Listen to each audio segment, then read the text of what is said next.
Muito bem-vindo ao Fantástico. Boa noite. Olha, esta semana a Organização Mundial da Saúde, a OMS, soltou um alerta que deixou muita gente preocupada, né, André? Haveria uma possível ligação entre o uso do celular e o surgimento de tumores no cérebro. Pois é, o Fantástico ouviu os maiores especialistas do mundo para vocês de casa entender o que a ciência tem a dizer sobre esse alerta. E ainda preparamos um serviço completo para você usar o seu telefone celular sem medo.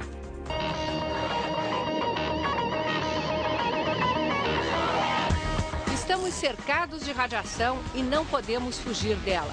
A maior fonte é o Sol. Antenas de rádio, como o nome diz, emitem radiação.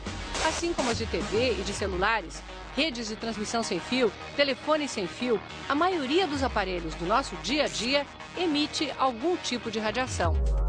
Esta semana, um grupo de especialistas ligados à Organização Mundial da Saúde decidiu analisar todos os estudos já feitos até agora sobre a radiação emitida pelo celular. Pela primeira vez, os cientistas admitem que existe a possibilidade de que os celulares possam aumentar o risco do aparecimento de alguns tipos de câncer para quem usa o telefone durante mais de meia hora por dia ao longo de pelo menos 10 anos. Um deles é o glioma, um tumor maligno no cérebro. Outro é o meningioma, o câncer na membrana que envolve o cérebro. E o neuroma acústico, que se forma perto do ouvido, não é maligno, mas pode causar surdez. Há um tipo de radiação que a ciência conhece bem. É a que vem da tecnologia nuclear. Essa radiação pode matar e certamente provoca câncer. Mas também pode ser usada para tratar o câncer através da radioterapia ou para fazer exames médicos. Essa não é a mesma radiação dos telefones celulares, que usam ondas eletromagnéticas. Tomógrafos e a radioterapia usam radiação ionizante, os celulares não ionizante. Entenda a diferença. A ionizante tem ondas de alta frequência que chegam até o átomo, a menor partícula na formação de todos os tecidos, e mexe na estrutura dele, provocando a formação do câncer. Já a não ionizante é de baixa frequência, agita os átomos, produz calor, mas não altera a matéria. A Organização Mundial da Saúde agora quer mais estudos para compreender melhor os efeitos desses raios no corpo humano. Em Chicago, nos Estados Unidos, o repórter Flávio Fachel repercutiu o assunto com alguns dos maiores especialistas em câncer do planeta.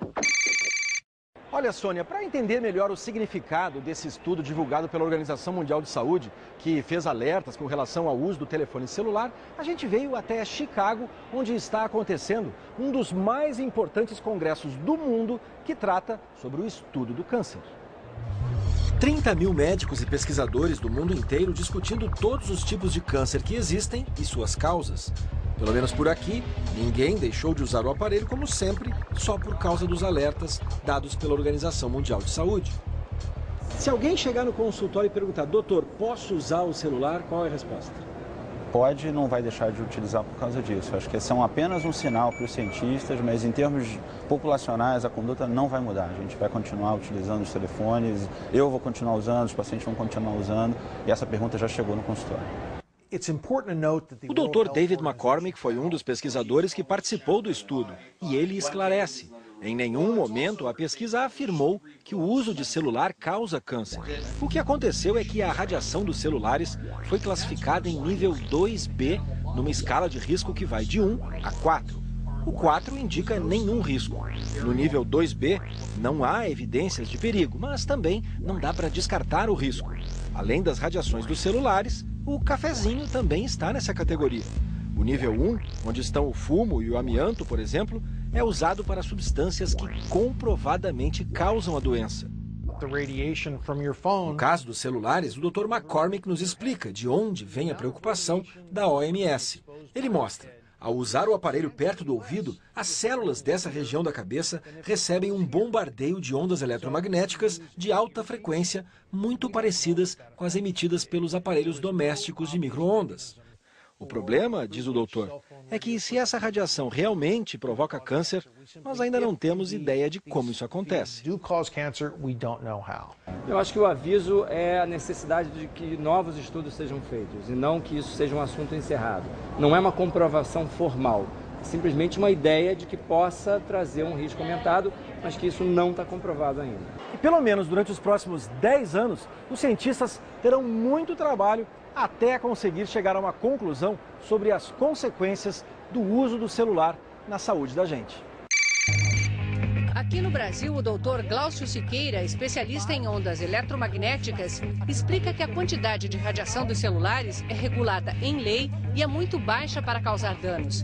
Ele traz um sensor para fazermos testes com vários aparelhos, encostando os telefones no sensor, como se fosse no ouvido, ou afastando.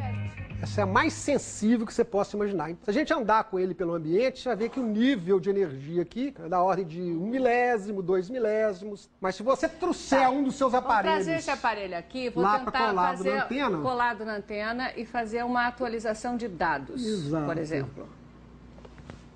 Subiu para 600, 900, 1.400, está variando bastante. Agora afastando um pouquinho, ó... Ele já caiu para 0,2. Atendeu do outro lado. Vamos ver a essa distância aqui, esse telefone, 1.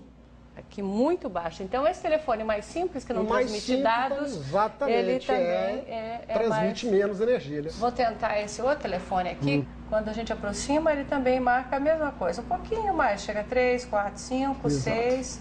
Essa distância de 40 centímetros, que é a mesma distância que botar no fone de ouvido, fica praticamente nula a radiação. Exatamente. Então, atenção, a maioria dos celulares vem com fone de ouvido. Use! Um estudo americano que influenciou a decisão do painel de cientistas mostra que o campo eletromagnético do celular aumenta a atividade elétrica do cérebro, elevando também a temperatura local. A radiação esquenta o cérebro? Esquenta. Esses efeitos térmicos e já estão bem descritos. Como alguns estudos já citam, perda da memória, né, de dificuldade de aprendizagem. Crianças têm o crânio mais fino, o cérebro em formação. O calor penetra mais fundo, daí a necessidade de ter mais cuidado com elas. Algumas precauções podem ser tomadas, segundo os especialistas. Evite o uso de celulares por crianças. Não deixe o celular sob o travesseiro, nem use como despertador. Assim, seu corpo não recebe radiação durante o sono. Evite carregar o telefone no bolso ou pendurado no cinto. Use bolsa ou mochila. E quando puder, mande mensagens de texto. É mais barato e você afasta o telefone para escrever.